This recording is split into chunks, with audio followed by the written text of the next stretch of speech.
السلام علیکم دوستو، آج 18 جنوری 2020 ہفتے کا دن ہے۔ دنیا کی بہترین اور بڑی اپڈیٹس میں آج آپ سنیں گے کہ فرانس، برطانیہ اور جرمنی حقیر حکومتیں ہیں، وہ امریکہ کے نوکر ہیں۔ سپریم لیڈر پاکستان کو بلیک لسٹ کیا جائے ورنہ بھارت فیصلہ کن کارروائی کرے گا، جنرل بپن راوت۔ سابق D G I S P R general Asif Ghafoor مستقبل میں آرمی چیف بن جائیں گے۔ بھارت پریشان، چین سے اقوام متحدہ میں وادی کا مسئلہ نہ اٹھانے کا مطالبہ کر دیا۔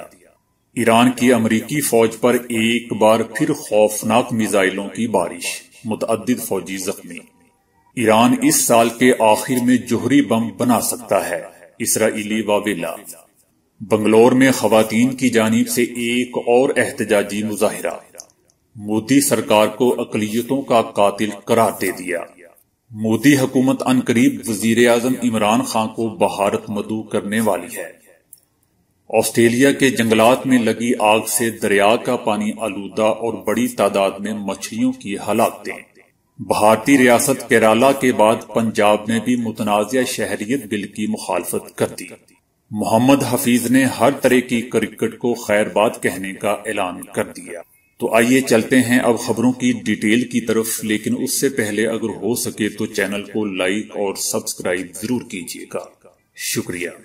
سپریم لیڈر آیت اللہ خامنئی نے امریکی صدر ٹرمپ کو مسخرہ قرار دیتے ہوئے کہا ہے کہ ان کا یہ کہنا کہ وہ ایرانی عوام کے ساتھ ہیں دراصل جھوٹ بول رہے ہیں۔ 8 سال کے بعد پہلی بار تہران میں نماز جمعہ کے خطبہ سے خطاب کرتے ہوئے سپریم لیڈر نے کہا کہ امریکہ نے ایران پر اقتصادی پابندیاں لگا کر اپنی ہی ساکھ کو نقصان پہنچایا ہے۔ آیت اللہ خامنئی نے کہا کہ یوکرائن طیارہ حادثہ بہت ہی افسوسناک تھا۔ طیارہ حادثے پر مظاہرے جنرل قاسم سلیمانی کی شہادت کو پس پشت ڈالنا ہے۔ دشمنوں نے حادثے کو جواز بنا کر ہمیں کمزور کرنا چاہ رہے ہیں۔ طیارہ حادثے سے ایران بہت زیادہ دکھی ہے، جبکہ ہمارے دشمن خوش ہیں۔ سپریم لیڈر آیت اللہ خامنئی کے خطبے کے دوران امریکہ مرد آباد کے نعرے لگاتے ہوئے کہا کہ جنرل سلیمانی کی نماز جنازہ میں عوام کی کثیر تعداد نے شرکت کر کے ثابت کر دیا کہ وہ اسلامی ریاست کی حمایت کرتے ہیں۔ انہوں نے کہا کہ امریکہ ایرانی عوام کی کمر میں زہریلے خنجر کا وار کرنا چاہتا ہے۔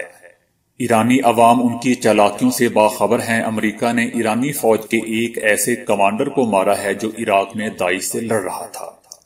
مغربی ممالک کو شدید تنقید کا نشانہ بناتے ہوئے انہوں نے کہا کہ وہ اتنے کمزور ہیں کہ وہ ایران کو گھٹنے ٹیکنے پر مجبور نہیں کر سکتے۔ فرانس، برطانیہ اور جرمنی حقیر حکومتیں ہیں اور دراصل وہ امریکہ کے نوکر ہیں۔ ایرانی سپریم لیڈر نے مزید کہا کہ مغربی ممالک نے ایران پر پابندیاں لگانے کی دھمکیاں دی۔ مغربی حکومتیں امریکہ کی کٹ پتلی کا کردار ادا کر رہی ہیں۔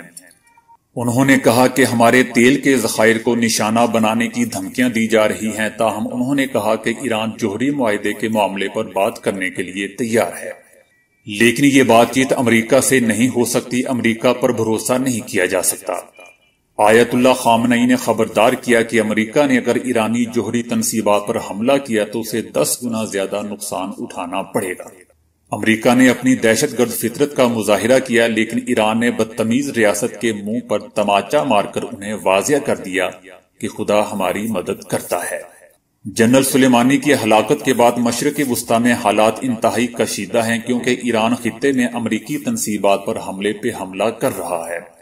چند روز قبل امریکی صدر ٹرمپ نے ایران کو مل کر داعش کے خلاف لڑنے کی پیشکش کی تھی، جسے ایران نے رد کر دیا تھا۔ ادھر بھارتی chief of defence staff general Bipin Rawat نے تسلیم کیا ہے کہ مقبوضہ وادی میں نہتے اور مظلوم لوگوں پر پیلٹ گنز کا استعمال کیا جا رہا ہے۔ دہلی میں کانفرنس سے خطاب کرتے ہوئے جنرل بپن راوت نے یہ لاجک دیا کہ بھارتی فوج گنز کے ذریعے لوگوں کی ٹانگوں کا نشانہ لیتی ہے، اور جب وہ پتھراؤ کے لیے پتھر اٹھانے کے لیے جھکتے ہیں تو ہدف ان کی آنکھوں اور جسم کو لگتا ہے، جبھی وہ زیادہ زخمی ہوتے ہیں۔ جنرل راوت نے تسلیم کیا کہ ہماری گنز سے زیادہ خطرناک یہ حریت پسند ہیں۔ بپن راوت نے اپنی اس ناکام خواہش کا بھی ذکر کیا کہ پاکستان کو فائنینشل ایکشن ٹاسک فورس کے تحت بلیک لسٹ کروایا جائے گا، اور اگر ایسا نہ ہوا تو بھارت فیصلہ کن کارروائی کرے گا۔ ادھر قسمت اور حالات نے ساتھ دیا تو سابق DGI/SPR جنرل آصف غفور مستقبل کے آرمی چیف بن جائیں گے۔ جنرل آصف غفور بطور GOC تعینات کیے گئے ہیں، جو کہ ایک فیلڈ جاب ہے۔ جنرل آصف غفور کا یہ تجربہ انہیں لیفٹیننٹ جنرل پر بھی ترقی دے سکتا ہے۔ اگر قسمت نے ساتھ دیا تو آصف غفور مستقبل کے آرمی چیف بن سکتے ہیں۔ ادھر بھارت نے چین سے مطالبہ کیا ہے کہ وہ اقوام متحدہ کے سلامتی کونسل اجلاس میں وادی کا مسئلہ اٹھانے سے گریز کرے۔ مقبوضہ وادی ہندوستان اور پاکستان کے مابین دو طرفہ معاملہ ہے۔ چین کو اس کے بارے میں عالمی اتفاق رائے پر غور کرنا چاہیے اور اسے اقوام متحدہ میں اٹھانے سے گریز کرنا چاہیے۔ بھارت کا موجودہ مطالبہ ایسے وقت پر سامنے آیا ہے جب چین نے مقبوضہ وادی میں اقوام متحدہ کی سلامتی کونسل کے مبصر مشن سے نظر ثانی کی درخواست کی ہے۔ 15 رکنی کونسل کے بیشتر ممالک نے بھارت اور پاکستان پر زور دیا تھا کہ وہ کوئی مل کر حل نکالیں، جبکہ چین نے پاکستان اور بھارت کے درمیان مزید کشیدگی پر خبردار کرتے ہوئے امید ظاہر کی تھی کہ چین کی جانب سے بلایا گیا سلامتی کونسل کا اجلاس دونوں ممالک کو بات چیت کے ذریعے حل تلاش کرنے میں مدد فراہم کرے گا۔ ادھر ایران نے امریکی فوج پر خوفناک میزائلوں کی ایک بار پھر بارش کر دی ہے، جس میں امریکی فوجیوں کی بڑی تعداد نشانہ بنی ہے۔ امریکی حکام نے عراق میں ایران کی طرف سے کیے جانے والے میزائل حملوں میں 11 امریکی فوجیوں کے زخمی ہونے کا اعتراف کیا ہے۔ امریکہ نے ایران کی طرف سے کیے جانے والے میزائل حملوں میں 11 امریکی فوجیوں کے زخمی ہونے کا اعتراف کر لیا ہے۔ امریکہ کی سینٹرل کمانڈ نے انکشاف کیا ہے کہ گزشتہ ہفتے ایران کی جانب سے عراق میں امریکی فوجی اڈوں پر کیے گئے میزائل حملوں میں 11 امریکی فوجی زخمی ہوئے تھے، تاہم کوئی جانی نقصان نہیں ہوا تھا۔ فوجی حکام کا کہنا ہے کہ زخمی فوجیوں کو علاج کے لیے کویت اور جرمنی کے ہاسپٹلوں میں منتقل کیا گیا تھا۔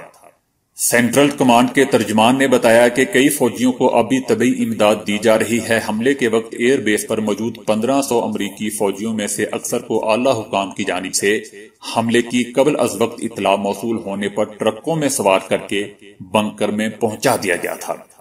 امریکہ نے اس سے قبل ایرانی حملوں میں کسی فوجی کے زخمی نہ ہونے کا بتایا تھا اور اس حوالے سے امریکی صدر ٹرمپ نے سب اچھا ہے کا ٹویٹ بھی کیا تھا۔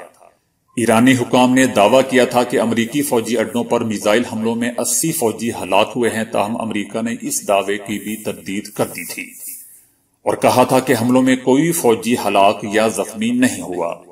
ہو سکتا ہے کہ مستقبل میں امریکہ اس کو بھی ایکسپٹ کر لے۔ ادھر اسرائیلی فوج کی انٹیلیجنس نے کہا ہے کہ ایران کے پاس اس سال کے آخر تک ایک جوہری بم بنانے کے لیے کافی افزودہ یورینیم موجود ہوگا۔ اسرائیلی انٹیلیجنس کے عہدیداروں کا کیا کہنا ہے کہ ایران جوہری بم بنانے کی اپنی کوششیں دوبارہ شروع کر دے گا۔ اسرائیلی انٹیلیجنس کے عہدیداروں نے اپنا اندازہ ان اعداد و شمار کی بنیاد پر پیش کیا ہے جس میں 90% افزودہ 40 کلو یورینیم ایک جوہری بم بنانے کے لیے کافی ہوتا ہے، جبکہ اسرائیلی وزیر اعظم نیتن یاہو نے کہا کہ اسرائیل ایران کو جوہری طاقت نہیں بننے دے گا۔ انہوں نے کہا کہ اسرائیل کو واضح طور پر علم ہے کہ ایرانی جوہری پروگرام کے ساتھ کیا کر رہا ہے اور یہ کہ اسرائیل ایران کو کوئی جوہری ہتھیار حاصل نہیں کرنے دے گا۔ انہوں نے یورپی ملکوں پر بھی زور دیا کہ وہ جوہری معاہدہ توڑنے پر ایران کے خلاف نئی پابندیاں عائد کریں۔ ادھر گڈ دہلی علاقہ میں ہوئے اجلاس کے بعد ہزاروں گھریلو خواتین سڑکوں پر نکل آئیں۔ بنگلور میں خواتین کی جانب سے ایک اور احتجاجی مظاہرہ کیا گیا جس میں مودی سرکار کو اقلیتوں کا قاتل قرار دیا گیا۔ مظاہرین میں سماجی کارکنوں نے خواتین کو CEA NRC NPR کے متعلق حقائق بتائے اور ان کے نقصانات سے آگاہ کیا۔ مظاہرین کا کہنا تھا کہ مودی سرکار نے اقلیتوں کو معمولی سا حق بھی چھین لیا ہے جس کی وجہ سے یہاں رہنے کا جواز تھا۔ اب اقلیتوں کو کھلا پیغام دیا جا رہا ہے کہ وہ یہاں سے چلے جائیں، بصورت دیگر انہیں نکال یا مار دیا جائے گا۔ ادھر بھارتی حکومت اس برس شنگھائی تعاون تنظیم کے بھارت میں ہونے والے اجلاس کی میزبانی کر رہی ہے، جس میں مودی حکومت پاکستانی وزیر اعظم عمران خان کو بھی مدعو کرے گی کیونکہ بھارت شنگھائی تعاون تنظیم کے اس برس اکتوبر میں ہونے والے اجلاس کی میزبانی کر رہا ہے۔ طے شدہ ضابطے کے مطابق اس اجلاس میں تنظیم کے تمام 8 رکن ممالک اور 4 مبصر ممالک سمیت بین الاقوامی مکالماتی شراکت داروں کو دعوت دی جائے گی۔ فی الحال پاکستانی حکومت کی جانب سے یہ نہیں بتایا گیا ہے کہ عمران خان اکتوبر میں اس تنظیم کے اجلاس میں شرکت کریں گے یا نہیں۔ ماضی میں بعض اوقات اس اجلاس میں شرکت کے لیے سربراہان حکومت کی بجائے وزرائے خارجہ بھی حکومت کی نمائندگی کرتے رہے ہیں۔ تاہم اگر عمران خان اس اجلاس میں شرکت کی دعوت قبول کرتے ہیں تو وزارت عظمیٰ کا منصب سنبھالنے کے بعد یہ ان کا پہلا دورہ بھارت ہوگا۔ ادھر آسٹریلیا کے جنگلات میں بھڑکی ہوئی بدترین آگ کو بجھانے کی کوششیں جاری ہیں۔ متاثرہ علاقوں میں بڑے بڑے درخت جل کر راکھ کا ڈھیر بن گئے ہیں۔ اس بڑے پیمانے پر آگ لگنے کے باعث ریاست نیو ساؤتھ ویلز میں راکھ سے دریا کا پانی آلودہ ہو گیا ہے اور بڑی تعداد میں مچھلیوں کی ہلاکتیں بھی ہو رہی ہیں۔ ادھر بھارت میں ریاست کیرالہ کے بعد پنجاب نے بھی مودی سرکار کے متنازع شہریت قانون کے خلاف قرارداد منظور کر کے سپریم کورٹ سے رجوع کرنے کا عندیہ دے دیا ہے۔ پنجاب کی اسمبلی میں ہونے والی اجلاس میں عام آدمی پارٹی اور لوک انصاف پارٹی کے اراکین کی جانب سے پیش کردہ شہریت ترمیمی ایکٹ کے خلاف قرارداد کو کثرت رائے سے منظور کر لیا گیا ہے۔ صرف بی جے پی کے اراکین نے قرارداد کی مخالفت کی۔ مودی کی جماعت بھارتی جنتا پارٹی کی اتحادی جماعت شیرومانی اکالی دل نے قرارداد کی مخالفت کی، لیکن شہریت ترمیمی ایکٹ میں تبدیلی کی خواہش کا اظہار کرتے ہوئے مسلمانوں کو بھی شامل کرنے کا مطالبہ کیا۔ قرارداد میں کہا گیا ہے کہ قانون متنازع اور غیر آئینی ہے جو بھارت کے سیکولرزم کے دعوے پر بدنما داغ بن کے ابھرے گا اور اس قانون سے جمہوریت کو ناقابل تلافی نقصان پہنچے گا۔ اگر ضرورت محسوس ہوئی تو اس قانون کے خلاف سپریم کورٹ سے بھی رجوع کیا جائے گا۔ پنجاب اسمبلی کیرالہ کے بعد دوسری ریاست بن گئی ہے جس نے بل کی مخالفت کی ہے۔ شہریت ترمیمی قانون میں 31 دسمبر 2014 سے پہلے بھارت آنے والے بنگلہ دیش، افغانستان اور پاکستان سے تعلق رکھنے والے ہندو، بدھ، جین اور پارسی، عیسائی اور سکھوں کو انڈین شہریت دینے کی تجویز دی گئی ہے، تاہم مسلمانوں کو محروم رکھا گیا ہے۔ ادھر سابق کپتان محمد حفیظ نے T20 ورلڈ کپ کے بعد ہر طرح کی کرکٹ کو خیر باد کہنے کا اعلان کر دیا ہے۔ محمد حفیظ نے 55 ٹیسٹ میچوں کی 104 اننگز میں 10 سینچریاں اور 12 نصف سینچریوں کی مدد سے 3644 رنز بنائے اور 53 وکٹیں بھی حاصل کی۔ 218 ون ڈے میچوں کی 216 اننگز میں 11 سینچریوں اور 38 نصف سینچریوں کی مدد سے 6614 رنز بھی بنائے اور 139 وکٹیں بھی حاصل کی۔ 89 T20 میچوں کی 86 اننگز میں 10 نصف سینچریوں کی مدد سے 1908 رنز بنائے اور 54 وکٹیں بھی حاصل کی۔